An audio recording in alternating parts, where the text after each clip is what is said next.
All right, we're gonna start classic, the start of Just the Tip. We're here just to examine a little bit of what's going on. So help me. Oh no, that's not how that goes. Damn. You know what? I'm just gonna turn it on. Yeah, we running now. We're starting the Just the Tip segment, hosted by DN, of course. This is brought to you by Olipop. Want soda, but don't want to drink all the sugar? You want a better alternative to that damn Pepsi? Better than Diet Pepsi, at least it tastes.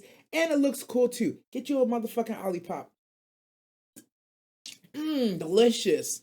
Anyways, Just the Tip is brought to you by Olipop, not an official sponsor, just a nigga trying to get a bag.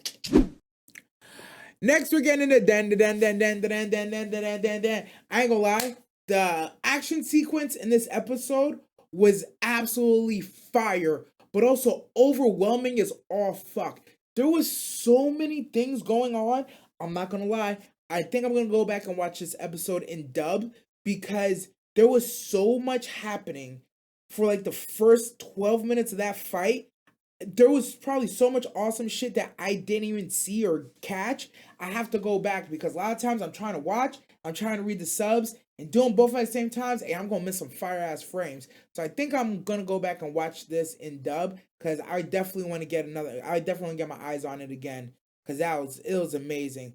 But if I'm being real with you, the best part of the episode was like the last 5 minutes. Like the action sequence was dope. Them successfully acquiring said weenie, also dope. But the last 5 minutes stole the absolute show for me. Like to learn that Turbo Granny possibly wasn't as evil as she seems was a revelation I wasn't ready for. Like I now understand there's a location bound spirit and then there's her the legend.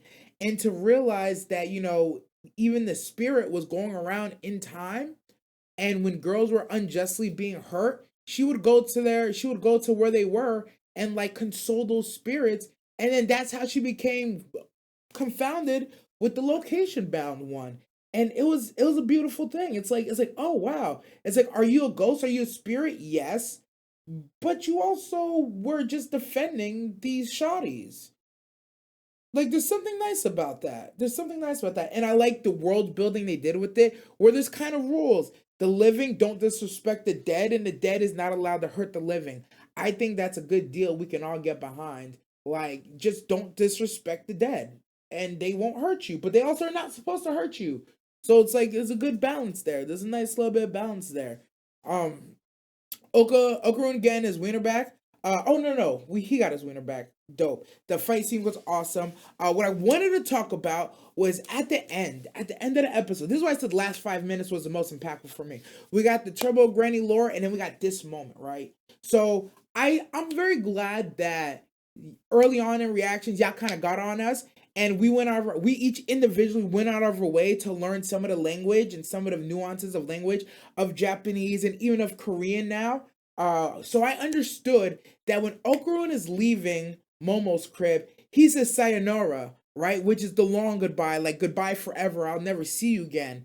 And Momo goes, bye bye, literally just bye bye in English, right? And he's walking away and he's like, sayonara. Sayonara? He's like, sayonara? Like, he's almost like, damn, bye forever. Or is it forever? You think it's gonna be forever? Do I want it to be forever? And then they go to Momo, and Momo's back there. She's like, sayonara? She's like, is that what he meant to say? Does he mean he's not gonna talk to me no more? Why didn't he use the long one? What does he mean by that? Why didn't he just say, see you later, Johnny? Why did he say sayonara? And then as they're both like considering it, she does what a best girl would do. She goes, hey yo, bro. He goes, huh? She's like, I'll see you tomorrow. And he's like, okay, that shit was wholesome, fam. It was absolutely wholesome. But it's one of those moments that you have to understand the Japanese language or you're not going to understand why it's so impactful. He was talking like, I was never going to see you again. She's like, bro, we're friends. You know that, right? Do you know that we're friends? We're good. I'm going to see you tomorrow. Like, don't worry about it. And at that moment, I ain't going to hold you. Because I'm a thug, I ain't cry on camera, but my thug heart was crying, bro. I was like, oh my god, ah, she's go, okay? She said, I'll see you tomorrow, bro. Like, I don't know, man. Yeah, I don't know. Maybe it's me because I'm a little bit older. I've been in situations like that where, like, you kind of know it's the last time you ever gonna talk to a shawty. And she's like, it don't gotta be the last time. I was like, you mean that? For real? I can hit again? It's, yes! So that's why I feel that emotion and they conveyed it very, very, very well. I don't know if y'all ever been in that situation or not, but maybe that's why it meant so much to me. For me, it hit different, bro. I ain't gonna lie. For me, it really hit different. It was beautiful, man. And if you can't see the beauty in that, I don't even know what to say to you, bro. I don't even know. I can't explain it better than that. Those are the best analogies and examples that I have. But that part of the episode, that's what I keep saying about dandadan, right? The action's fire, the world building's fire, the lore is fire, the shawties are fire. But they have this way of putting the shenanigans with the wholesomeness, with the action, and they intertwine it so well to really hit on everything that's in your soul. It's 4 episodes in, and I'm just like, yo, this show's gonna keep getting better? Does it keep getting better? I feel like it has to peak at some point. There's no way this show can just keep getting better, but it does. And as long as they can keep this woven balance, nah, they're gonna make a quilt, bro. Fucking award-winning quilt at that. All right, the next tip we're jumping on is the Blue Lock. Oh man, this is a tough one. I ain't gonna hold. Isagi's on the path to recreating his formula. He did what all good ball players do. He went back to the film room. He's like, I need to figure out what I did, how I did it, and how do I do it again. So inevitably, he's gonna get his stuff together. Shout out to Nanose and Hiyori, the 2 mobs in his room. Yo, they're real W guys. I really thought they're gonna be lame losers, haters, low-key sneak dissers. But they're solid, 10 toes down right now. And because it's soccer, that pun was intended. Rio unleashed his special chameleon. He went crazy, but he still ended up losing. I don't know if that's gonna be enough for him. I did like how they explained what he can do, and they explained it very well because I'm not gonna lie, cheap imitation, degeneration is still better than what a lot of other people could do.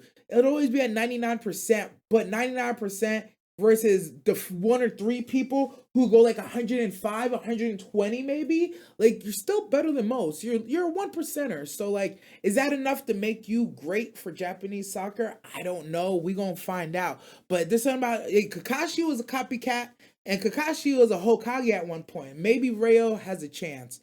The 1v1 dude was definitely cooler. That's definitely cooler. I like his little gimmick that like on a 1v1, you're just not gonna see him, you're not gonna beat him. I thought that was a cool gimmick. But the real question is, who does Rin's bro want from Blue Lock? Don't answer that. I don't actually want to know. I'm waiting for the anime to reveal it. But I like that Rin's like, yeah, y'all want to say that under 20 is better than Blue Lock. But if I'm playing on this team, if there's somebody I want from Blue Lock, I'm gonna go get them.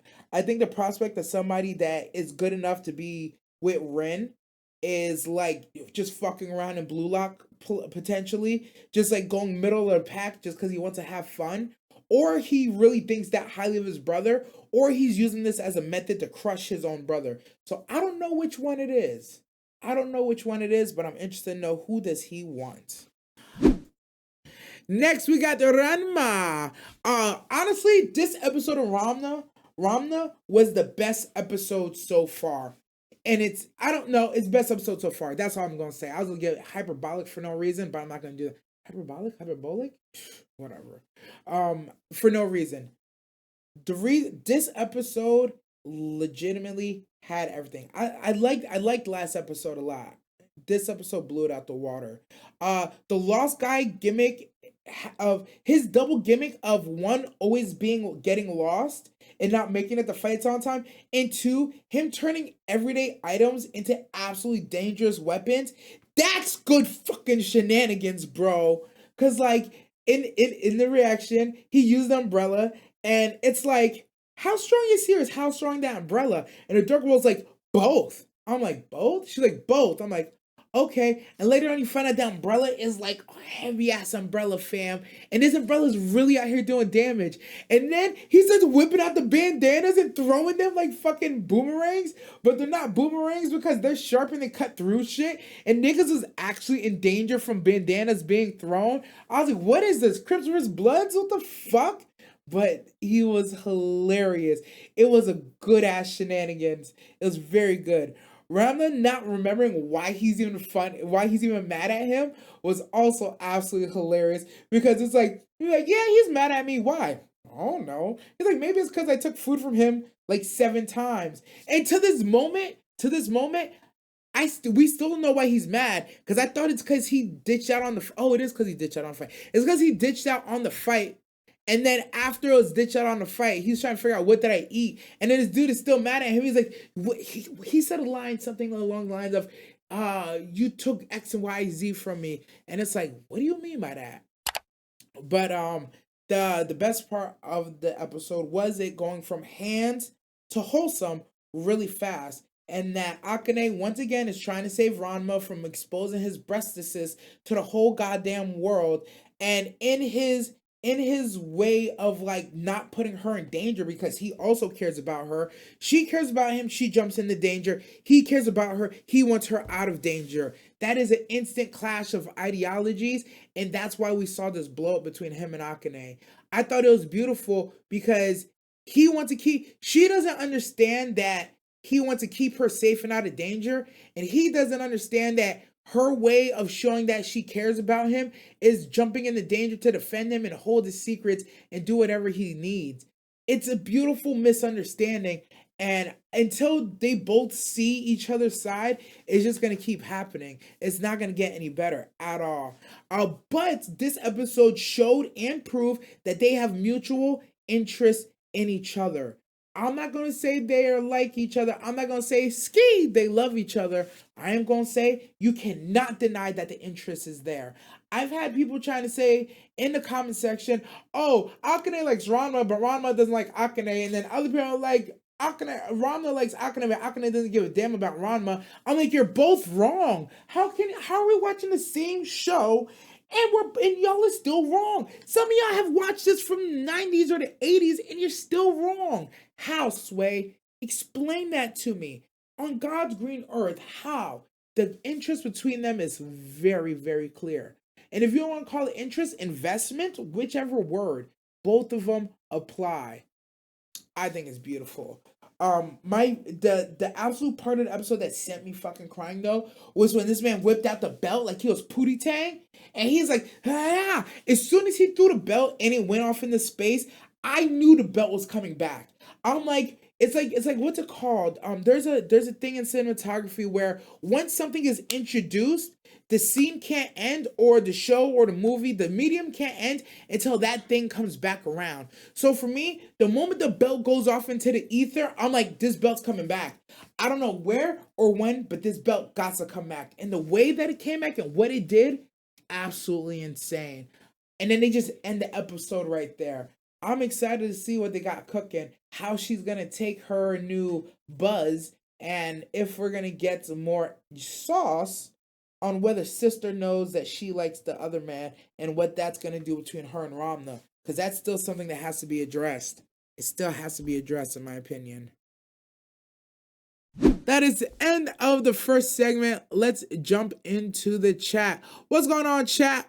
What y'all got? We out here. What's going on, Zachary? What's happening? What's happening? What's happening? Road the hell's paid with good intentions. Dan facts. GG. What's going on, GG? Sorry, GG. I didn't see you was in here. I'm doing the radio show, so I wasn't talking. My girl Hina's such a nice girl, but yeah, she definitely she definitely got feelings. We out here. I loved when she walked up to her friend and she noticed that her face is sour and Hina herself didn't even notice. I'm telling you, it's insane. Blue Box is really my ish. I like it. I'm surprised you're going to say that. Mans is playing for his own interest. Facts. Tower of God is a pyramid scheme. Is it not? Is it not, though? I'm telling you. It's pyramid scheming to me, bro. It's pyramid scheming to me. This commercial break is brought to you by water. Are you tired of getting acne? Are you tired of your piss being yellow? Are you sick and tired of your breath stinking like morning ass? Then I suggest you drink some water. preferably about a gallon or 3 liters a day would be best for most people. 3 liters at the very least. Water, give it a try. You need some. And don't forget to use it to also wash your ass. So Seer is just a Freya personality, right? That's a general consensus. From my understanding, Seer. Yes, yeah, okay. Yeah. Let me break it down. Let me break it down real quick. Let me break it down. There's Freya, there's Horn, and there's Seer. I believe that Seer is Seer. Horn is the little girl. Okay, one of these, either Horn or Seer, is the little girl that wanted to use Freya's name and became one of the personalities, right? I think Seer, right? So she grows up, her name is now Seer, but she's a personality of Freya. So they're like sharing like a body slash soul. So from my understanding, Horn still exists, but Seer slash Freya has now been reabsorbed into regular Freya. So now instead of there being Freya, Seer, and Horn, it's Freya and Horn. That's my understanding. I could be wrong. I'm not quite sure, but that's my understanding. I think some people would disagree. They would say you got it wrong. But so why was she working at a bar? See that personality is Seer? Because that's just what she was doing. That's literally just what she was doing. Like I don't think like it's one of those things like I was like, is it that deep? It's actually not that deep with her. That is just what the fuck she was doing. That is how she wanted to spend her time. She was just working in a bar chilling. If you told me that the first day she was working at the bar was the first day that she saw Belle and so she decided to stay, I would believe it. But from my understanding, she was just working at that bar, just living her best life. Like it's one of those things like she would go home to the Freya Familia, which is not a loser Familia. I'm pretty sure the Freyas have monies and they chill and shit. So in the night, in the daytime, she would be out working, hanging out with her friends and meeting patrons. And at night, she goes to her dope ass castle at the Freyas. So like with the Freya Familia, so like yeah, she was basically living every rich person's kind of dream. Like I'm just not gonna do shit. That's why she was working at a bar. Is she on the cover? I don't know. So one change now that made her get aggressive. Eyes and Ryu, girls that are seeking competition arrive. I guess no. I definitely think so. It's one of those things. She saw him first. She liked him first. She sees how much attention he's getting, and she's like, "Well, I feel like I was here first, so I'm gonna try to make sure that I go for it first." Nobody else has really shot their shot, which isn't fair to say because technically Hestia has shot her shot like multiple times, but at the same time he doesn't take her that serious. But I love that he still is willing to use her as an excuse for why he won't do stuff. But yeah, I feel like competition got steep, and she's like, oh, I might really lose him, and she's like, yeah, I'm gonna take my shot. Freya party, oops, Freya party knew, yeah, Freya party knew, bro. The Freyas knew. Apparently, from my understanding, the Freya Familia both knew that Seer. They both knew that Seer wanted to take Belle for her own, but they also knew that Horn wanted to kill Belle. They knew that he wanted that she wanted to. They knew both things were happening at the same time. Seer was allowed to go get Belle, and Horn was allowed to kill him. Why I don't know. Why I don't know. Yo, we need to discuss the maids, all of them. Bruh, those maids, the maids are looking good, boy. Maids are looking real fucking good. I ain't gonna lie. Doesn't happen. I don't know why they're important. Yeah, I'm trying to figure that out. Well, no. Okay, on one hand, we know why one's important. We saw who her brother is. Her brother's in the Freya family. Like I know those maids are nothing to snuff at. They're nothing to turn their nose up. I understand that they're strong and powerful by all means. But besides that, what their importance is, I don't know. But I'm excited to figure it out. Like, do we know they can speak normal? Today years old, my boy. Today years old. I was like, oh, they made her break character, bro. It's like they're all hiding their identities. That's what I said. That's what I said. I said I didn't realize that everybody who works at that bar is running from something. I was like, everybody who works at that bar is running from something. What they're all running from, I don't know. I think they're all running from different things, responsibilities, this, that, or the other. But every single one of them are running from something that work at that bar. Look how Rio is a top class adventurer. Yeah. Yeah, that's one thing I can tell you for sure. They're all running from something. Not the same things necessarily either, but every single one of them is running from something. That's it, man. That's it. But she's working there like nothing. Yup. Mama Mia is sus. I don't think Mama Mia is a sus one. I feel like everybody else is a sus one. I think everybody else is a sus one, in my opinion. That's just me though. That's just me though. Everybody else is sus. Mama Mia is just like, look, if y'all want to come work here, and y'all gonna make me some money, so be it. Like I don't need to know. It's like you don't got to tell me anything or everything. Just come make this money, be reliable, and we're good. As long as you could do those things, like what we talking about? The human girl that can't read? Yeah, me either. Me either. All right. That commercial break. She's the one that slapped sense in the Ryu. Oh, I see. I see. I see. I see. All right. We're gonna get back on track. I'm gonna take one more sip of this water. Get you some.